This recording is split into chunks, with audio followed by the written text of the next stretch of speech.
여러분 안녕하세요. 한의사 이혜민입니다. 네, 안녕하세요. 저는 한의사 이희미 원장님과 함께 강의를 진행할 한의사 박은영입니다. 네, 벌써 한 분 한 분 접속해주고 계시는데요. 네, 네, 안남주님. 어, 저번에도 오셨었던 것 같은데, 네, 맞아요. 반갑습니다. 오늘 화요일 8시입니다. 아까 수요일이라고 잘못 말씀하셔가지고. 맞아요. 이렇게 댓글을 보면은 이제 이렇게 몇 분들 아는 이름들이 좀 있으세요. 맞아요. 네, 네, 제 환자분들도 계시고 또 자주 애청해 주시는 분들도 다 계시고 이렇게 시간 맞춰서 잘 들어주셔서 감사합니다. 네, 오늘도 좋은 강의로 보답하도록 하겠습니다. 네. 오늘은 벌써 온라인 실시간 강의 7탄인데요. 매월 1회 첫째 주 화요일에 진행하고 있습니다. 혹시 지난 강의 못 들으신 분들 있다면 당뇨스쿨 저희 유튜브 채널 들어가시면 지난 강의 시청하실 수 있으니까 꼭 시청해 주시고요. 아직도 구독하기랑 알람 설정 안 하신 분들 혹시 계신가요? 구독하기, 알람 설정 네, 꼭 해주시길 바랍니다. 네. 네, 오늘 강의 주제는 무엇인가요, 원장님? 네, 오늘 강의 주제는 공복혈당 제대로 알자, 공복혈당 낮추는 방법 4가지입니다. 네, 사실 당뇨인분들 중에 공복혈당에 대해 관심 많은 분들 정말 많은데요. 유튜브나 네이버 밴드인 그 당공사에서도 공복혈당에 대한 질문이 정말 많이 올라오잖아요. 그래서 이번 강의는 공복혈당에 대해서만 제대로 알아보는 시간 준비했습니다. 네, 맞습니다. 여러분께서 당화혈색소는 정상인데 공복혈당만 유난히 높으시거나 혹은 식후혈당은 잘 관리가 되는 것 같은데 공복혈당이 잘 관리가 안 돼요 라고 하시는 분들이 좀 많으세요. 그래서 오늘은 이런 분들을 위해서 공복혈당에 영향을 줄 수 있는 요인과 또 공복혈당을 낮출 수 있는 꿀팁까지 모든 것을 준비했으니 끝까지 집중해서 시청해 주세요. 네, 본격적인 강의 시작하기 전에 이벤트 먼저 설명드리겠습니다. 이번 달도 당뇨 관련 업체들에서 후원을 해주셔서 경품 5가지가 준비되어 있습니다. 와! 네, 정말 감사드리고요. 제품에 대한 설명은 경품 추첨 직전에 해드리도록 하겠습니다. 사전 신청하신 분들과 당일 참여해주신 분들 중 추첨을 통해 각각 이번에 저희가 출간한 교보문고 건강 분야 베스트셀러 마른 당뇨 치료법은 따로 있다 4분, 그리고 세브란스 케어 활력 단백질 2분, 닥터키친 야채솥밥 3분, 무가당 너츠바 3분, 저당밥솥, 당비움 3분씩 해서 총 30분께 드릴 예정입니다. 당일 이벤트 참여 방법은 아주 간단한데요. 지금 채팅방에 아무 말이나 한마디씩 써주시면 됩니다. 아마 대부분 한번 경험해보셔서 아실 거라고 생각을 하고요. 지금부터 8시 30분까지 올려주신 분에 한해서 당일 참여 이벤트에 응모됩니다. 저희가 댓글 아이디를 추출해서 랜덤 추천 프로그램을 통해 선정할 예정인데요. 놓치신 분들은 고정 댓글 확인해 보시면 되겠습니다. 강의 끝나면 바로 추첨 시작되니까요. 끝까지 집중해 주시고요. 저희 그럼 강의 시작해 보도록 할게요. 네. 일단 저부터 강의를 시작할 텐데요. Q&A 시간, 질의응답 시간은 맨 마지막에 있으니까 그때 질의해 주셔도 되고 아니면 중간중간에 댓글 남겨주시면 저희가 답변 드리도록 하겠습니다. 혹은 너무 개인적인 질문이라서 개인적으로 좀 물어보고 싶다라는 분들은 당뇨 생활관리 상담문의 전화번호가 있어요. 하단에 거기에다가 문자 주시면 저희가 내일부터 차례로 연락드리도록 하겠습니다. 자, 강의를 시작할 텐데 저희가 사전에 말씀드렸던 것처럼 공복혈당 제대로 알자, 공복혈당 낮추는 방법 4가지에 대해서 이야기를 할 겁니다. 공복혈당에 대해서 잡는 방법 설명드릴 텐데요. 그 전에 제 소개를 먼저 드리도록 하겠습니다. 네, 저는 유튜브 당뇨스쿨 채널 운영하고 있고요. 그 다음에 한의학과 약학 모두 공부를 했고 당뇨 관련 논문을 SCI에 등재하기도 하였습니다. 그리고 이거 박은 원장님 거네요. 네. 그다음에 교보문고 건강 분야 베스트셀러 2개를 했는데 하나가 당뇨 이제 치료합시다. 그리고 마른 당뇨 치료법은 따로 있다 책이죠. 2가지 책을 교보문고 건강 분야 베스트셀러에 올라갔고 그 외에도 전자책을 많이 발간하고 있습니다. 기타 봉사활동이나 협업 등을 하고 있습니다. 네, 제 소개를 잠깐 드리겠습니다. 오늘 제가 환자로 이제 되실 분하고 한분 통화를 했는데 백기준님이라고 김은영 원장님 감사합니다 이렇게 올라오셨어요. 다시 아니, 한번 방금도 김은영 쌤이라고 또 네, 제 얘기하네요. 소개를 드리겠습니다. 저는 당뇨스쿨을 함께 운영하고 있는 박은영 한의사이고요. 최근에 교보문고 건강 분야 베스트셀러를 같이 발간을 했고 전자책도 함께 8권 정도 발간을 했고요. 하이닥 네이버 지식인 상담 한의사로 활동하고 있습니다. 아, 네, 맞습니다. 네, 원장님 예전에 다른 환자분도 저랑 한 7개월 같이 진료하셨던 분도. 네, 치료하셨던 맨 답장 올 환자도 때마다. 김윤영 원장님 너무 감사해요. 그래서 저 박은영 한의사인데 이렇게 말씀드릴 수도 없고. 네, 박은영 네, 원장님입니다. 박은영 한의사입니다. 네. 네, 시작하도록 하겠습니다. 오늘은 준비한 강의가 4가지 목차로 준비되어 있는데요. 첫 번째가 공복혈당이 실제 높았던 그런 사례들입니다. 그래서 어떤 이유들 때문에 공복혈당이 높아질 수 있는지 제가 설명을 드릴 거고요.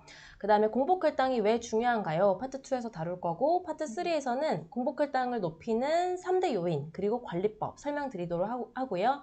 파트 4에서는 공복혈당도 한방으로 치료한다고요? 라는 주제로 한약치료가 공복혈당 낮추는 데 도움이 된다, 이런 내용을 설명하도록 하겠습니다. 네, 첫 번째 파트는 공복혈당이 높은 사례들인데요. 코로나 주사 맞고 공복혈당이 높아졌어요 라고 하는 분이에요. 혹시 여러분들도 백신 맞고 나서 혈당이 높아졌다 이런 고민 있으실 수 있는데, 네네. 실제 제 환자분 중에 백신을 예약을 하고 나서 이게 백신을 맞고 나서 올랐다 이런 것보다는 그분은 백신에 대한 걱정, 왜냐면 당뇨 환자분들, 기저질환 있는 분들이 백신을 맞고 나서 좀 고생한다 이런 기사들이 많이 나오잖아요. 네네. 그래서 이분이 백신을 맞기 전부터 불안하셨던 거죠. 네, 그럴 수 있잖아요. 그래서 백신을 네. 맞기 전부터 굉장히 스트레스 받으시고 걱정하시고 그러다 보니까 이게 공복혈당이 정말 백신을 맞는 날까지 그냥 쭉 올라가더라고요.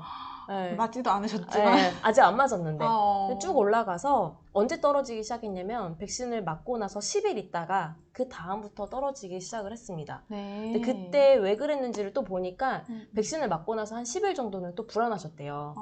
왜냐면 그 부작용 같은 게 네네. 갑자기 4일 뒤에 나타나기도 하고 뭐 6일 뒤에 나타나기도 하니까 한 10일 정도까지는 좀 높다가 그 뒤로 떨어지기 시작하셨다고 하셔서 그분은 스트레스에 굉장히 예민하신 분인 거죠. 네. 공복혈당은 스트레스랑 관련이 깊기 때문에 네. 스트레스를 많이 받으니 공복혈당이 높아지고 스트레스에 굉장히 취약하신 분이라서 이 백신에 대한 불안감만으로도 혈당이 쭉 올랐던 분입니다. 그래서 그분은 공복혈당이 올라간다는 얘기 듣고 제가 한약치료를 좀 보류를 했었어요. 네. 그래서 지금 2차 백신이 8월에 있으셔서 네네. 2차 백신까지 맞고 나서 한약치료 다시 재개를 하기로 했는데 네. 어쨌든 스트레스 때문에도 공복혈당이 높아질 수 있다는 점 기억하셨으면 좋겠습니다. 네. 아마 여기 계신 분들도 공복혈당이 최근에 높아졌어요 라고 고민이신 분들 중에 스트레스 때문인 분들 계실 거거든요. 그래서 스트레스가 요인이 될 수 있다는 점 생각하셨으면 좋겠고, 두 번째 분은 기억나는 분인데 수면의 질에 따라서 공복혈당이 정말 90에서 한 100 정도 왔다 갔다 하셨던 분입니다. 네. 그래서 이분은 꿈을 많이 꾸셨던 분인데 꿈을 많이 꾸는 날, 특히 악몽을 꾸는 날은 공복혈당이 거의 200 가까이 되고 네. 꿈을 많이 안 꾸고 잠을 잘 잔 날은 110 정도, 100에서 110 정도 나오시고, 그래서 공복혈당이 정말 꿈만으로도,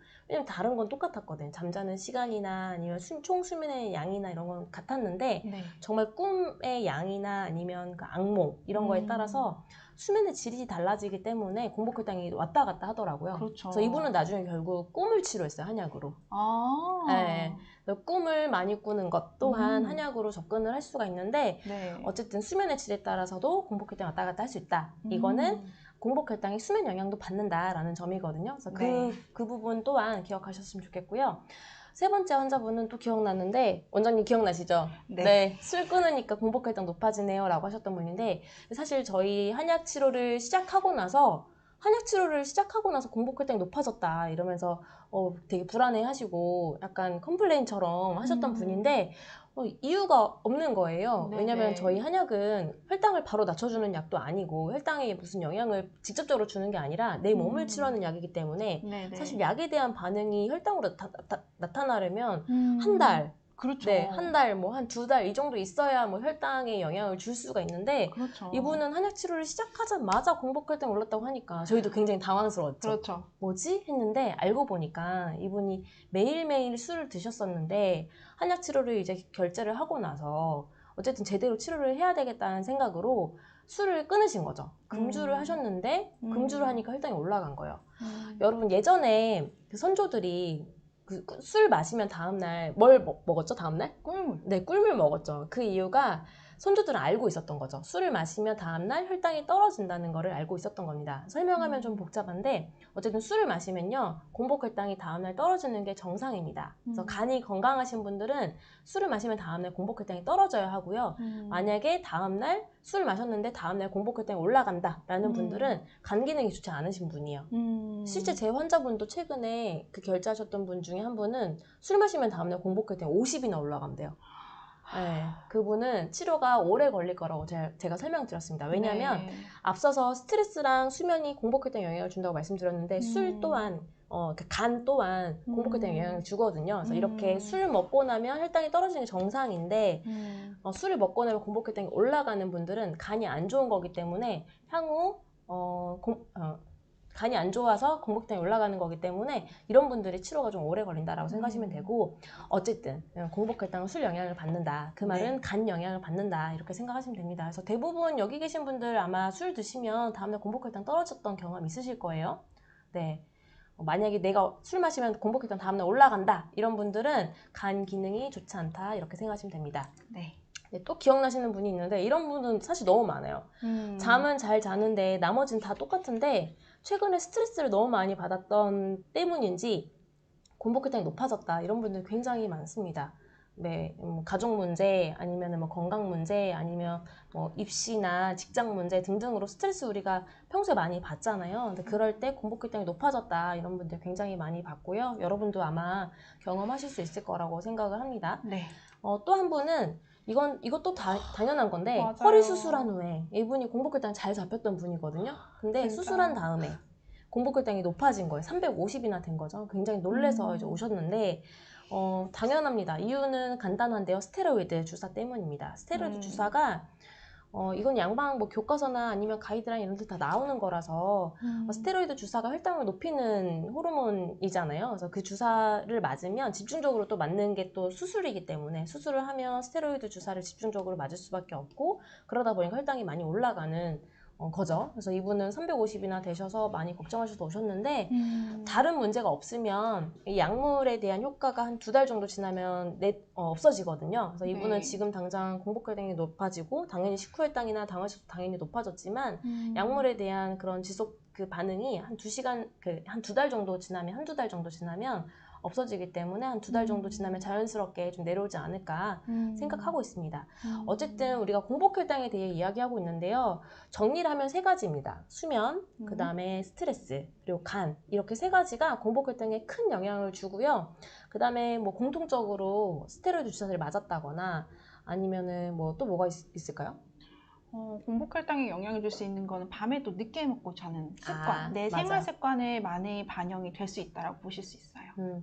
맞아요. 사실 수면과 스트레스와 그리고 간이 가장 중요하다고 말씀드렸지만 저희에게 질문 주시는 분들 중에 대다수 분들은 제가 전날 뭘 먹어서 늦게 먹어서인지 아니면 네. 과식을 해서 그런지 공복혈당이 네. 높았다 이런 얘기들 많이 하세요. 실제 음식의 영향이 아예 없다는 건 아닙니다. 네, 없는 건 아닌데 이런 것들은 사실 일시적이잖아요. 네. 전날 먹으면 다음날 높아지고 또 괜찮아지고 이렇게 일시적인데 제가 방금 말씀드렸던 간, 그리고 수면, 스트레스 이거는 정말 지속적인 영향을 주거든요. 그래서 간이 안 좋으면 그냥 공복혈당이 쭉 높다든지 스트레스 받으면 뭐 쭉 높다든지 어떤 분은 이런 경험도 있었어요. 사실 어떤 분이 친구분이 돌아가셔가지고 공복혈당이 원래 한 110 이 정도 유지하고 계셨던 분인데 갑자기 200이 된 거예요. 근데 이게 그 슬픔을 어느 정도 추스리는 그 기간까지는 계속되더라고요. 맞아요. 네, 그러고 나서 떨어지는. 그래서 사실 수면과 스트레스와 그리고 간 기능 문제는 공복혈당을 지속적으로 높일 수 있는 요인이라서 제가 강조를 했었던 겁니다. 그렇게 이해하시면 될 것 같고요. 자, 이제 파트 2 박은영 원장님께서 진행해 주시면 될 것 같습니다. 네. 원장님, 근데 그 질문 중에 꼭 지금 짚고 넘어갔으면 좋겠는 질문이 있었나요? 간 기능을 알 수 있으면 술을 마셔야 하나? 라는 질문. 예리하신데요, 근데? 그런가요? 근데 술을 한 번씩 마실 수 있죠? 그렇죠. 그럼요. 그럼요. 마실 수 있죠. 마실 수 있는데 굳이 내 몸을 가지고 그 정도의 테스트를 하시기보다는 그냥 가끔 어쩔 수 없이 뭐 사람이 당연히 살다 보면 술도 마실 수 있고 하는 건데 실험용으로는 하지 마세요. 그럼요. 어차피 그 가족들이나 아니면 직장에서 술 마실 일 있잖아요. 그럴 때 다음날 공복혈당 재보시고 평소 혈당과 비교해 보시면 됩니다. 이 강의 때문에 오늘 일부러 드실 필요는 없습니다. 네. 그리고 이제 수면을 잘 해야 되는데 그럼 정신의학과 약도 먹어가면서 수면을 해야 되냐라는 질문을 주셨어요. 이 점에 대해서는 저희가 파트 4의 한약의 치료에 대한 거, 변용 투여는 또 어떤지에 대해서 조금 더 자세하게 설명을 해드리도록 할게요. 그러니까 네. 끝까지 집중하셔야 합니다. 네, 끝까지 보셔야겠네요. 네. 공복혈당이 왜 중요한지에 대해서 먼저 말씀을 드리자면 공복혈당하고 식후혈당은 사실 명확한 차이가 있죠. 그래서 공복혈당은 사실 여러분께서 어떻게 측정하는가도 굉장히 차이가 많이 나타날 수가 맞아요. 있는데요. 공복혈당은 보통 원장님 어떻게 측정을 해야 할까요? 보통 8, 9시간 공복을 유지하고 재라고 하는데 네, 이게 사실 물도 안 먹는 게 좋잖아요. 맞습니다. 네, 그래서 생활하는 도중에 8, 9시간 공복 유지하고 물도 안 먹고 커피도 안 마시고 사탕도 안 먹고 혈당을 재는 게 조금 힘들기 때문에 보통은 잠을 자고 나서 기상을 한 후에 재는 걸 권장하고 있습니다. 맞습니다. 그래서 자각해서 이제 측정을 할 경우에는 적어도 기산 후에 30분 전에는 측정을 해주시기를 바라고요. 그리고 식후혈당도 측정법이 중요해요. 내가 밥 먹기 시작한 이후에 2시간입니다. 그래서 이 두 가지를 잘 지켜서 측정을 했는지 먼저 확인을 해주셔야겠고요. 또 위치에도 또 달라요. 병원에서 측정을 했는지 내가 집에서 측정했는지에 따라서도 다를 수가 있는데 공복혈당을 만약에 병원에서 측정을 하셨다. 그럼 조금 더 높게 측정될 수가 있어요. 이유는 혈액은 혈구와 혈장으로 구분이 되어 있는데 혈구는 백혈구, 적혈구, 뭐 혈소판 이런 고체라고 생각을 하시면 되는데요. 병원에서 조금 더 정밀하게 혈장인 액체 성분만 딱 뽑아서 하기 때문에 포도당의 그 농도가 딱 정확하게 측정이 되고 해서 집에서 측정할 때보단 살짝 높게 측정이 될 수 있어요. 반면에 식후혈당은 내가 포도당이 이제 음식물을 먹었을 때 혈관에 이제 충분하게 있잖아요. 하지만 말초혈관에서는 이 영양분이 심장이나 소장이나 이렇게 다 흡수되지 않는 채로 측정을 한 거라서 말초에서 식후혈당을 측정할 때는 조금 더 자가혈당이 식후혈당을 조금 더 높게 측정할 수 있는 결과가 나타납니다. 공복혈당은 병원에서 잴 때 조금 더 높게 나올 수 있고 그렇습니다. 집에서 재는 것보다 그쵸. 식후혈당은 병원보다는 집에서 재는 게 조금 더 높을 수 있다라는 뜻이네요. 맞습니다. 그래서 이런 차이가 있고 또 아까 계속 저희 원장님께서 강조하셨던 공복혈당이 줄 수 있는 요인, 수면, 스트레스, 간 기능 이렇게 세 가지 요인이 정말 중요하게 작용을 하지만 반면에 식후혈당은 여러분께서 정말 노력하시는 음식과 운동 이 두 가지가 되게 연관성이 깊다라고 보시면 되시고 식후혈당은 사실 인슐린의 민감성을 판별할 수 있는 지표예요. 그렇죠. 그래서 내 몸에서 인슐린이 얼만큼 잘 활동을 하는지를 볼 수가 있고 반면에 공복혈당은 음식, 운동 아무것도 안 했잖아요. 그러니까 내 몸에서 평소에 혈당을 조절할 수 있는 능력이 얼만큼 있는가. 다시 말해서 간 기능이 어느 정도인가를 측정해 볼 수 있겠습니다. 네, 맞습니다. 두 번째, 이제 음식과 운동의 관계인데요. 원장님, 공복혈당은 음식을 저녁 식사를 많이 했을 때 높게 나올까요? 적게 했을 때 높게 나올까요? 환자분들 얘기 들어보면 저녁에 많이 먹은 날 아니면 늦게 먹거나 야식 아니면 좀 기름진 거 먹거나 이럴 때 공복혈당이 더 높게 나온다. 그래서 음식에 따라서 공복혈당이 많이 다르더라 이런 얘기도 하시더라고요. 많이 하시죠. 맞아요. 그래서 실제로 여러분께서 소화가 좀 더딘 안 되는 음식, 뭐 지방군이나 단백질 이런 음식을 먹었으면은 공복혈당이 조금 더 높게 측정이 될 수 있어요. 그러니까 음식은 사실 4시간 정도면 소화가 완벽이라고 하기는 좀 어쨌든 종료가 되는데 소화가 하는 시간은 충분한데 밤새 내가 위장계통이 되게 노력을 했을 거 아니에요. 소화하는데 그러면서 공복혈당이 높아진다라고 봐지고요. 물론 혈당이 지금 에너지가 다 이제 저장되지 않고 있는 상태라서 또 높아질 수도 있겠고 여러분께서 또 하나의 모르셨고 간과했었던 부분이 음식을 사실 안 먹어도 혈당은 높아질 수 있어요. 이유는 음식을 안 먹었기 때문에 내 몸에 일정한 혈당을 유지를 해줘야 되잖아요. 그러면은 내 몸에서 인슐린과 반대되는 뭐 글루카곤이라든지 아니면은 에피네프린이라든지 뭐 성장 호르몬이라든지 이런 게 다 분비가 되거든요. 보상 기능이 작용하기 때문에 음식을 안 먹고 자도 공복혈당은 높아질 수 있습니다. 그래서 무리하게 음식을 줄인다든지 아니면 또 음식을 또 많이 드신다든지 이렇게 하지는 마시고요. 운동도 마찬가지입니다. 운동을 밤 늦게 너무 무리하게 했을 때도 코티졸의 영향 때문에 공복혈당이 증가할 수가 있어요. 그래서 여러분께서 꼭 운동을 너무 무리하게 하거나 밤늦게 해도 공복혈당이 증가할 수가 있고 또 하나는 밤늦게 만약에 했을 때 운동을 할 때는 보통 간에서 혈당을 분해를 해서 에너지원을 그쵸. 쌓잖아요. 하지만 내가 간 기능이 안 좋으시는 분들은 내가 운동과 스탑하는 동시에 포도당 신생도 스탑해주면 딱 좋겠는데 사실 타임 레그가 딱 걸려요. 내가 운동은 딱 멈췄지만 간에서는 포도당을 계속 만들고 있는 거죠. 그래서 이게 맞지가 않을 경우에 역시 공복혈당이 높아질 수 있습니다.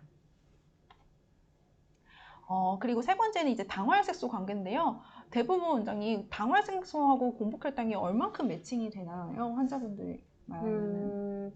이- 보통 당화혈색소를 식후혈당이랑 관련해서 설명을 하고 네, 있잖아요. 맞습니다. 네, 그래서 사실은 당화혈색소하고 공복혈당 매칭이 안 되시는 분들이 꽤 많으세요. 그 이유가 실제로 원장님께서 말씀하셨다시피 식후혈당이 그 평균이 당화혈색소의 값이라고 보시면 되시고요. 최근 한 달의 값이 가장 제일 많이 반영이 되어 있고 또 논문에서도 2015년의 논문에서도 당화혈색소는 혈당에 식후혈당이 조금 더 많이 포함이 되어 있더라라는 것의 결과가 있습니다. 그래서 사실 당화혈색소의 개념과 공복혈당은 조금 분리하셔서 볼 수 있을 것 같아요. 왜냐하면 당화혈색소는 식후잖아요. 그러면은 음식하고 운동하고 열심히 관리해서 이거는 관리가 가능할 수도 있는데 공복혈당은 내가 음식과 운동 아무리 관리를 하더라도 잘 관리가 안 될 수가 있어요. 안 되는 경우 있죠. 많아요. 네. 지금 여기 계시는 분들이 어떡하냐고 저 관리 안 된다고 어떻게 저의 고민 이렇게 아셨냐고 그러시는데 맞아요. 근데 갑자기 운동 얘기를 하고 계세요. 많은 분들이 아까 운동 얘기하니까 결론이 운동이다. 운동 열심히 했는데 이런 얘기 하고 있었어요, 지금. 여러분 다시 아까 말씀드렸는데 수면과 스트레스 그리고 간 기능이 지속적인 공복혈당을 높일 수 있는 요인입니다. 그래서 음식이랑 운동도 당연히 중요한데요. 근데 이 두 가지만 가지고 공복혈당을 잡는 게 굉장히 한계가 있고요. 사실 저희가 진료를 해보니까 수면 그리고 스트레스, 간 기능 이런 애들은 잘 관리가 안 되면 지속적으로 공복혈당을 높이는 요인이 맞아요. 된다고 생각하시면 될 것 같아요. 네. 운동을 열심히 하시면 당연히 혈당 떨어져요. 이유는 운동은 사실 인슐린이 없어도 혈당을 조절할 수 있는 능력이 되거든요. 근육 수축은 인슐린이 없어도 혈당을 저장할 수 있는 능력이 있기 때문에 여러분께서 인슐린 분비 기능이 떨어지는 일형 당뇨인이라도 운동만 하더라도 어느 정도 혈당은 조절이 될 거예요. 단 너무 무리하게 했거나 내 몸에 무리하게 한다면 코티졸이라는 호르몬이 다시 증가하기 때문에 얘들은 인슐린 분비를 방해하거든요. 그러면은 실제로 내 몸에 나오는 메커니즘으로 상으로 봤을 땐 무리한 운동이 오히려 혈당 조절에 방해가 될 수 있다는 점이에요. 그래서 운동의 가장 핵심은 늘 강조드리는 거지만 꾸준히, 얼만큼 꾸준히 할 수 있냐, 또 얼만큼 내 체력에 맞게 하냐, 얼만큼 재밌냐, 이게 관건인 것 같아요. 네, 맞습니다. 네, 그래서 명상이라든지 호흡, 복식 호흡 이런 거 다 운동으로 다 계산이 가능하니까 운동에 대해 그 집착을 조금은 덜어버리시는 것도 좋을 것 같아요. 네. 그리고 소모기 현상, 새벽 현상은요. 소모기라는 거는 말 그대로 뭔가 소모를 했을 거 아니에요. 그래서 여기 그래프를 보시면 잠깐 혈당이 툭 떨어져요. 이거는 혈당을 내 몸에서 소모를 했다라는 건데 이거의 반동 현상으로 이렇게 확 오르는 것을 볼 수가 있고요. 이거의 원인은 이제 과도한 인슐린 약의 투여 혹은 약 복용이 조금 과했을 때 이렇게 갑자기 혈당이 떨어지지만 반면에 이렇게 확 오를 수 있는 건 내 몸의 보상 기전이에요. 우리 몸은 항상성이 있는 거예요. 그래서 일정한 그 조절 목표 그리고 혈당이 일정하게 유지가 되지 않으면 탁 올려요. 아무리 혈당이 뭐 200, 300 이렇게 하시더라도 만약에 이분이 갑자기 100이 됐다 하시면 저혈당 증상이 나타나요. 그래서 딱 혈당이 낮춰지는 수치가 딱 정확하게 정해져 있는 것도 아니고 사람마다 굉장히 다르고요. 손목의 현상도 마찬가지예요. 어떤 사람이 뭐 혈당이 뭐 70에서 됐을 때 손목의 현상이 나타나는가? 그게 아니라 내 몸에 맞게 혈당이 너무 급격하게 떨어졌을 때 반동 현상으로 새벽에 혈당이 확 올라서 공복혈당까지 높게 측정되는 것이 소모기 현상이고요. 그렇죠. 이게 그러니까 혈당이 너무 떨어지면 맞아요. 주인이 저혈당으로 쓰러질 수가 있으니 그렇죠. 간이 계속해서 혈당을 오히려 더 많이 만들어서 그렇습니다. 오히려 혈당이 낮아졌다가 간이 많이 만들어져서 오히려 확 올라버리는 맞아요. 이거를 소모기 현상이라고 하는 거죠. 네. 자세한 건 원장님 영상도 있으니까요. 꼭 한번 네. 시청해 네, 주시고요. 유튜브 영상 네. 보시면 좋겠습니다. 네. 그리고 새벽 현상에 대해서도 잠깐 설명을 드리자면 소모기 현상하고는 그래프가 조금 차이가 있어요. 계속 높아져 있는 거예요. 그래서 차이는 저혈당이 없이 계속 새벽에 계속 높아져 있는 현상. 그래서 새벽 현상이라는 이름이 있고, 이런 새벽 현상은 보통 일형 당뇨인들한테 조금 더 많이 나타난다고 해요. 그 이유는 이제 우리 몸에서 성장 호르몬이 많이 분비되는 시간이 새벽에 한 3, 4시 정도인데, 이때 일형 당뇨인들은 인슐린이 적당하게 분비가 되지 않기 때문에 성장 호르몬의 역할만 있을 수가 있어서 새벽 현상이 더 잘 나타난다고 하고요.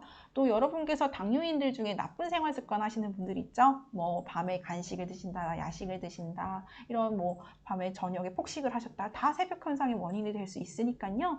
여러분께서 이 새벽 현상이나 소모기 현상을 피하시려면 그동안의 당뇨 관리를 얼만큼 잘하고 있는지 한번 보셔야겠고, 이거를 설명드리는 원인은 나의 공복혈당이 높아지는 원인이 이 2가지에 해당할 수 있다라는 것을 말씀드리는 네, 것입니다. 맞아요. 어떤 분이 질문하셨는데 이걸 알려면 그러면 연소혈당 측정기를 아, 사용하면 되냐라고 네네. 하셨는데 하면 좋긴 하죠. 그쵸. 근데 연소혈당 측정기가 꽤 좀 비싸더라고요. 아, 네네. 네, 맞아요. 환자분 얘기 들어보니까 한 달에 한 8만 원 네. 정도 든다고 네네. 하셔서 그렇게 하셔도 되고요. 아니면 한 새벽 한 3시 정도에 그때 번거롭지만 깨서 일어나셔서 새벽 3시 정도에 혈당을 측정을 하시고 그리고 아예 기상을 한 후에 그 그렇죠. 후에 혈당을 체크를 하셔서 새벽 3시 혈당과 기상 후의 혈당을 비교해 보시면 될 것 같아요. 맞습니다. 그래서 거의 뭐 비슷하다라고 하면 새벽 현상이라고 보시면 되고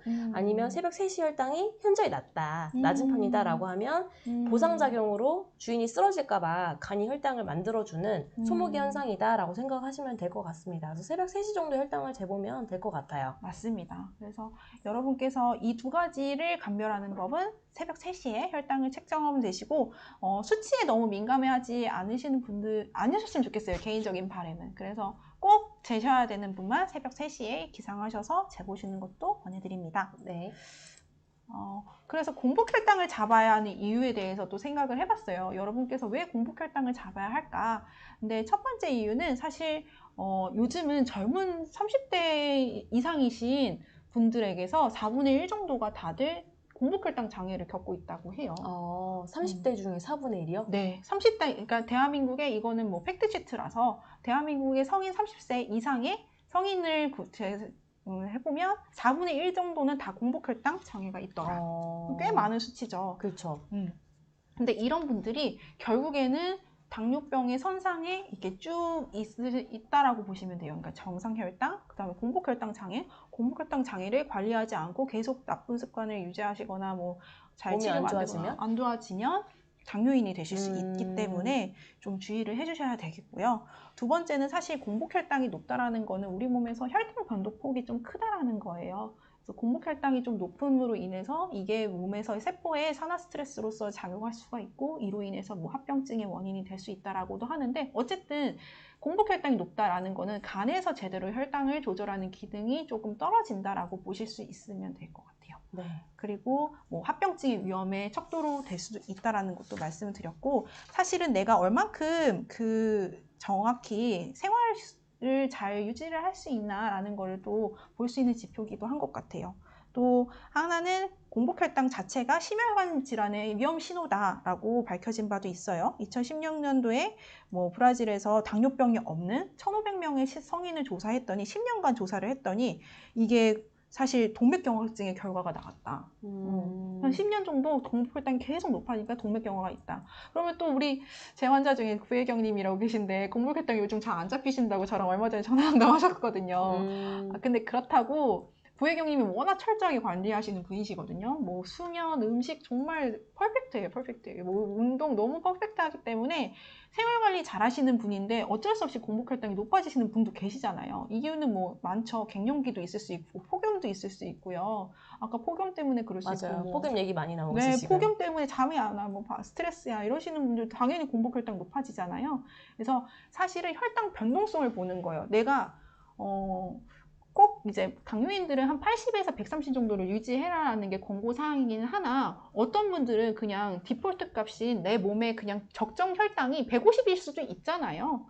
그래서 개인에 맞춤 그 혈당은 내 몸이 아는 거고 내 몸의 시스템이 아는 거기 때문에 공복 혈당을 잡아야 하는 이유는 여러 가지 합병증의 원인, 또 당뇨가 위험하다, 또 내 몸이 잘 관리가 되는지 어떤 지표가 된다라고 하지만 수치보다는 내 삶의 질이 얼만큼 잘 조절되고 있는지, 얼만큼 생활 수칙을 열심히 하고 있는지를 볼 수 있는 지표라는 것만 정도로 기억하시면 되겠습니다. 네, 좋습니다.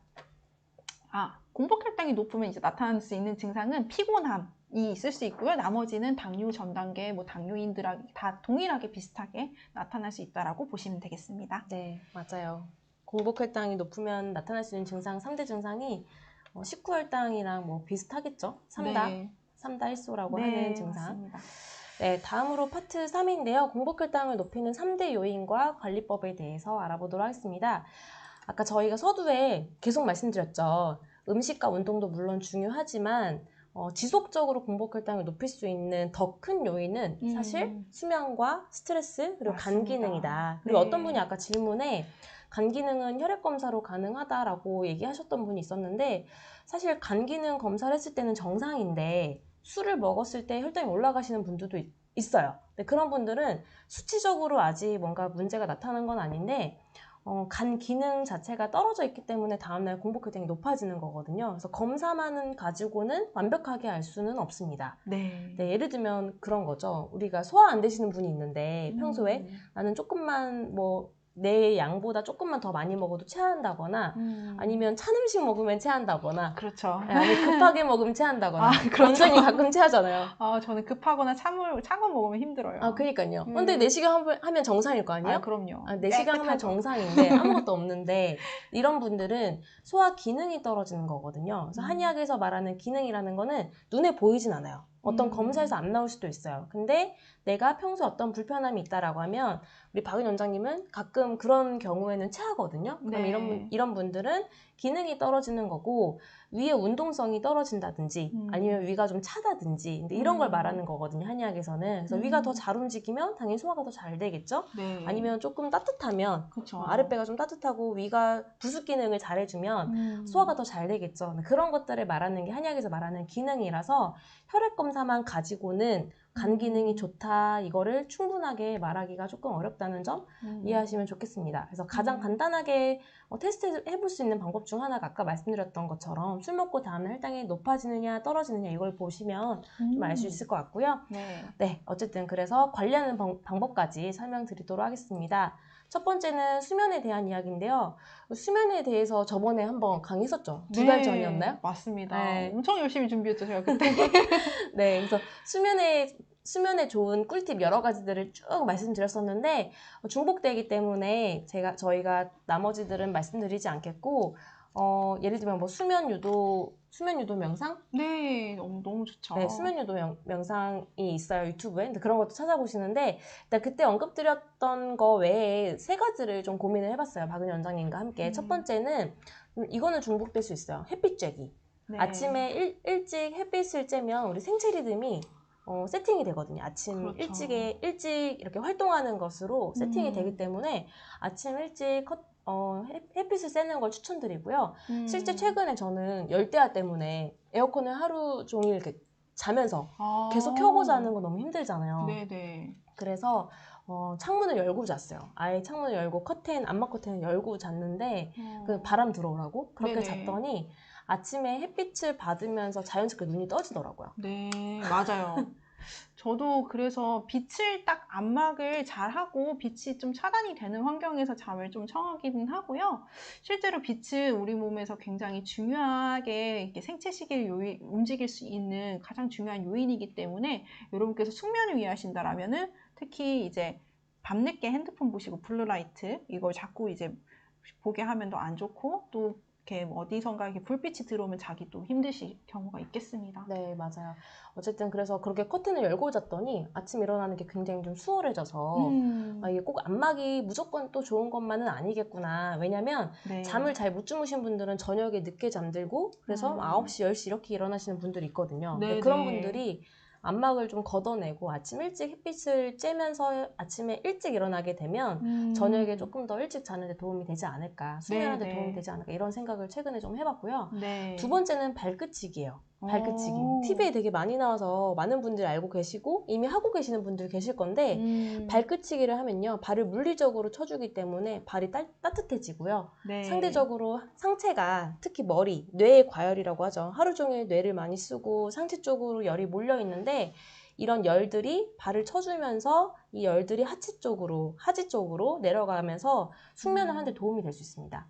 그래서 이거는 한 30분 이상 하시면 좋기는 한데 제가 환자분들한테 추천해봤더니 이게 사실 허벅지 안쪽 힘이 있어야 이게 되거든요. 이게 쉬운 건 아니에요. 보기보다 쉽진 않아서 이 발끝을 치려면요. 허벅지 안쪽 힘으로 계속 발을 좀 돌려줘야 돼요. 네. 10분 이상 하기가 힘들다라고 말씀을 하시더라고요. 그래서 10분도 좋고 30분도 좋고 어쨌든 잠 자기 전에 잠자리에 누워서 이걸 먼저 하시고 잠을 자면 숙면하는 데 도움이 되십니다. 이거는 최근에 제가 환자분들께 권해받고 피드백이 다 좋았어요.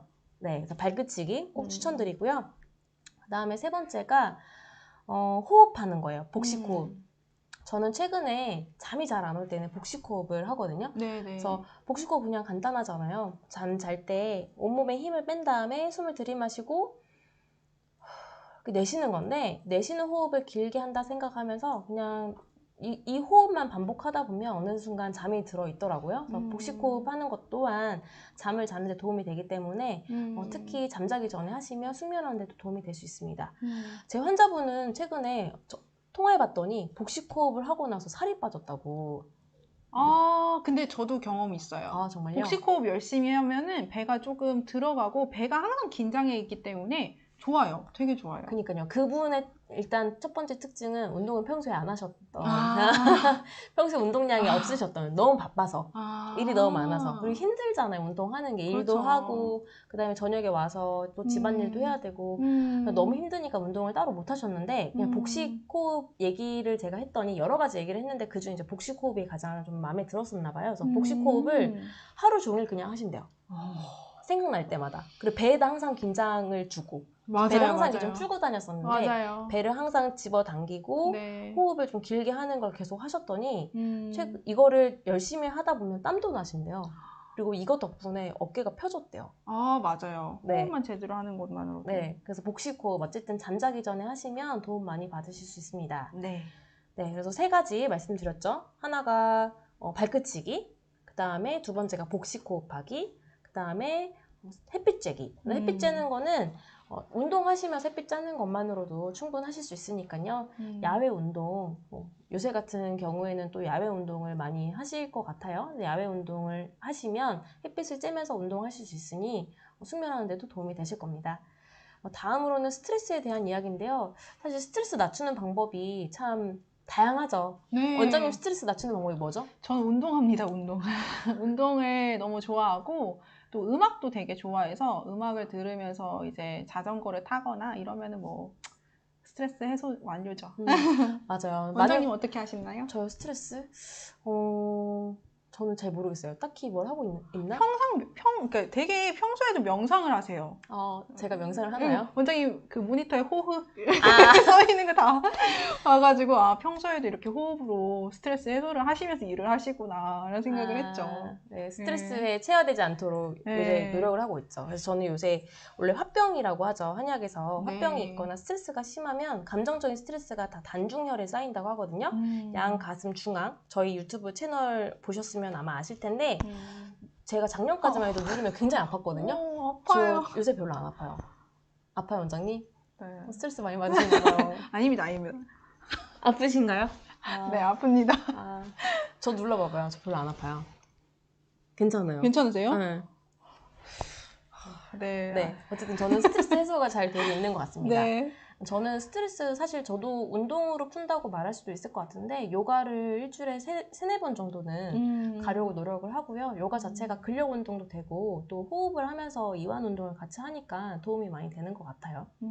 네, 어쨌든 최근에 환자분들한테 물어보니까 그분은 일요일만 되면 토요일까지는 그래도 일을 하시거든요. 일요일만 되면 무조건 집에서 나가서 드라이브를 하신대요. 음악을 크게 틀어놓고 그냥 달린대요. 근데 그렇게 하니까 스트레스가 좀 해소되는 것 같다. 나름. 맞아요. 그런 분도 있었고 나름 방법들이 다 있으실 것 같아요. 맞아요. 여러분은 어떤 거 하시나요? 스트레스를 안 받고 살 수 있나요? 이렇게 말씀하셨던 분도 게임 하시는 계시고, 분도 계시고. 게임도 있고요. 노래도 있을 거고, 춤도 있을 거고요. 그럼요. 그리고 요거, 여성분들 요거 아, 하셔야 돼요. 남자분들 술? 이건 안 좋은데? 남자분들은 운동하세요. 술도 좋은 면이 있어요. 그럼요. 긴장을 제가 풀어주죠. 연구를 보니까 술 자체가 간에 안 좋은 건 사실이래요. 몸에 네. 안 좋은 거는 그냥 팩트래요, 팩트. 사실. 근데 왜 유독 술을 마시면 건강해진다, 하루에 한 잔이 좋다, 뭐 이런 연구들이 네네. 있잖아요. 근데 그 연구에 대해서, 그런 연구 결과에 대해서 또 연구를 한 그 논문을 봤는데, 거기서 하는 말이 술 자체는 몸에 안 좋기는 하나, 술을 마실 때 혼술 말고요. 같이 마시다 보면은 이게 사회생활을 하게 되잖아요. 다른 사람과 교감을 하게 되고, 또 이때 또 스트레스도 풀 수 있고, 그런 거 덕분에 사회적인 그런 효과를 좀 보는 것 같다. 맞아요. 술로 인해서. 네, 그래서 혼술은 안 좋지만, 그렇게 딱히 좋지는 않겠지만, 다른 사람과 함께 사회적인 활동을 하면서 먹는 술은 그래도 저는 괜찮다고 봐요. 네. 네. 제 환자 중에 오늘도 오셨는데, 임중국 님이라고. 제가 이제 6개월 정도 저랑 치료를 하셔서 이제 완치를 하셨거든요. 당화혈색소 정상화가 되셨는데, 약 없이도. 근데 그분한테 이제 술 드시지 마세요. 여태까지 드실 술 다 드셨은 거예요. 이렇게 말씀을 드렸고, 6개월 후, 뭐 8개월, 9개월에도 계속 이제 재진을 하시면서 저하고 이제 진료를 보고 계시는데, 진짜 술을 한 모금도 안 드셨다라는 거예요. 그래서 그분은 사업상 어쩔 수 없이 술을 드셔야 되는 상황임에도 불구하고 한 모금도 안 드셨다라는 분에 제가 경의의 박수를. 와. 저도 먹는 술을 대단하시다. 저도 이게 가끔 이렇게 친구를 만나거나 뭐 가끔은 한 잔씩은 마실 때가 있거든요. 과음을 하면은 몸이 너무 안 좋아져서, 그리고 살찌는 것도 경험을 했고 몸이 너무너무 고통을 경험해서 이제 술을 안 되겠다라는 생각이 접었는데, 어쨌든 한두 잔 정도나 아니면은 생활하시면서 사회생활을 해야 되기 때문에 술 드실 수도 있잖아요. 근데 이렇게 자기 관리 철저히 하시느라고 한 모금도 안 드셨다는 건 진짜 대단한 거고, 제가 생각해도 그렇게 막 의식적으로 막 내가 과음만 아니면은 한두 잔 정도는 괜찮은 것 같아요. 네, 근데 맞아요. 제가 느끼기에는 술은 취하려고 마시는 거다 라고 하시는 분들이 많아서, 그래서 제가 조금 그거를 이제 자제하려고 많이 노력을 하고, 그러시면 안 됩니다 라고 말씀을 드리는 거죠. 맞아요. 어떤 분한테 술을 얼마나 마셔야 되냐, 어느 정도까지는 마셔도 되냐라고 해서 WHO에서 네. 권장하는 게, 남자분들은 2-3잔이잖아요. 그 전용 잔으로, 여자분들은 그쵸. 1-2잔. 네. 그래서 3잔까지만 드셔라. 소주를 그렇게 말씀드렸더니, 소주 3잔 먹을 거면 안 먹고 만다. 맞아요. 그러니까 술을 좋아하시고 과음하시는 분들은 그럴 바엔 안 먹는다라고 화끈하시게, 네. 그럴 거면 드시지 마시라고 그러죠. 잡았다 이러면서. 근데 우리 왜 자꾸 술 얘기를 하고 있었죠? 네. 너무 흥분했네요. 스트레스 얘기를 하고 있었는데요. 네. 사실 근데 제가 이 술 얘기가 나왔던 게 그거예요. 스트레스를 푸는데 도움이 된다면 사실 술도 가끔씩 드시는 건 저는 괜찮다고 봐요. 네. 그래서 어쨌든 저희가 아까 여기 눌러봤는데, 장난처럼 눌러봤는데 실제 네. 여러분도 눌러보세요. 다음 달 온라인 강의 때 같이 한번 또 테스트하고 명상하는 시간 가져볼 텐데요. 온라인으로. 근데 여기가 화병을 보는 자리거든요. 감정적인 스트레스가 쌓이는 자리고, 그래서 여기를 눌렀을 때 안 아프신 분들이 거의 없더라고요. 제가 당뇨 진료할 때 모든 분들 다 눌러보는데 여자분들은 다 아픕니다. 근데 남자분들은 안 아픈 분들이 있어요. 맞아요. 신기하게도 남자분들 안 아픈 분들이 있어요. 감정적인 스트레스가 심하지 않은데 어쨌든 그런 분들은 이제 당뇨가 오는 건데, 어쨌든 감정적인 스트레스가 있으신 분들은 해소하는 방법을 꼭 찾으셔야 되고, 나만의 방법을 꼭 찾아보시고요. 저희가 의견을 나눠서 생각해본 방법은 3가지입니다. 이거는 도움이 되실 수도 있고 뭐 안 맞으실 수도 있는데, 첫 번째가 놓아버림이라는 거고요. 놓아버림은 책이 있어요. 되게 유명한 책인데, 놓아버림이라는 책을 제가 추천받아서 요새 읽어보기도 하고 환자분들에게 권하기도 하는데, 어떤 감정이 있을 때, 사실 이 감정이 생겼을 때, 나쁜 감정이 생겼을 때, 이 감정 때문에 우리가 나쁜 호르몬이라기보다는 안 좋은, 어쨌든 몸에서 안 좋은 호르몬이 나오잖아요. 근데 그 호르몬이 나오는, 분비되는 시간이 20초밖에 안 된대요. 네. 예를 들면 누가 나한테 뭐 욕을 했다. 그래서 내가 그것 때문에 화가 났다. 네. 화가 나서 그거에 관련된 호르몬이 나오는 시간이 20초밖에 안 되는 거죠. 근데 나쁜 말은 더 많이 근데 기회가 그것 때문에 하루 종일 소화가 안 될 수도 있고, 그렇죠. 소화가 안 될 수도 있고, 아유, 아니면 하루 종일 뭐 몸이 좀 안 좋을 수도 있고, 그럼요. 기분이 안 좋거나 그럴 수 있잖아요. 잠이 안 오거나. 그래서 이 감정이 실제 우리랑 감정과 관련된 호르몬이 나오는 시간이 20초밖에 안 되는데 그 감정 때문에 우리가 젖어서 굉장히 많은 변화들을 만들어내잖아요. 그래서 감정을 놓아버리는 연습을 해야 한다라는 내용입니다. 그래서 감정을 놓아버리는 연습은 사실 다음 달 저희가 실시간 강의 때 좀 많이 설명을 드리려고 하고요. 아니면 유튜브 영상 찾아보시면 그 책을 요약한 내용들도 많아요. 그래서 놓아버림이라는 책을 꼭 검색하셔서 좀 보시면 좋을 것 같아요. 그래서 놓아버림, 내가 불편한 감정을 좀 놓아버리는 거죠. 그리고 불편한 감정은 객관적인 시선으로 바라보는 건데 다음 달에 자세히 설명드리도록 하겠습니다. 두 번째는 일기 쓰는 거를 추천을 드렸는데요. 최근에 지난번에 어떤 환자분이 너무 생각이 많고 좀 스트레스를 많이 받으셨던 분이고, 근데 그분이 남자분이셨는데 술도 안 드시고 하다 보니까 이게 풀어낼 데가 없는 거예요. 그래서 제가 노트를 한번 써봐라 라고 말씀드렸는데 실제 노트를 쓰고 나서 혈당이 많이 잡히더라고요. 네, 되게 신기하긴 했었어요. 그래서 노트에다가 내 생각들을 다 정리를 하고 내가 혹시 적었는데 또 생각을 하고 있으면 생각을 또 하는 게 아니라 그 노트를 펼치는 거죠. 아, 내가 이렇게 하기로 했지. 내가 이렇게 생각을 했지. 라는 거를 노트를 보고 확인을 하기 때문에 생각을 좀 덜 하고 스트레스도 좀 줄이고 이렇게 맞아요. 하셨더니 그분이 좀 도움이 많이 되셨다고 해요. 그래서 실제 직장에서 되게 스트레스 많이 받고 집에서도 그 스트레스를 계속 생각하고 가지고 있었는데 노트를 쓰고 나서 좀 많이 조절이 됐다 이런 얘기를 하셨었고 세 번째 방법은 또 뭘까요? 세 번째 방법 저희가 세 개 같이 논의를 했었는데 첫 번째 방법이 놓아버림.